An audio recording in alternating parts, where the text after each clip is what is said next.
abangcwele ibonakala ukuthi sivunyiwe izono.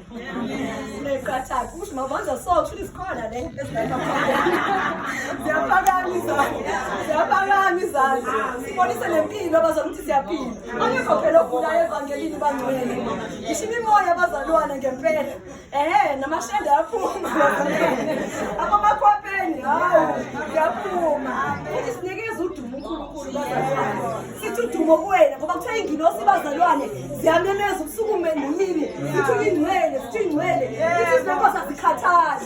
Kanti thina kanjani abakhathalayo bazalwane? Sithathe muphi uNkulunkulu sikhathale bazalwane? Hey Zulu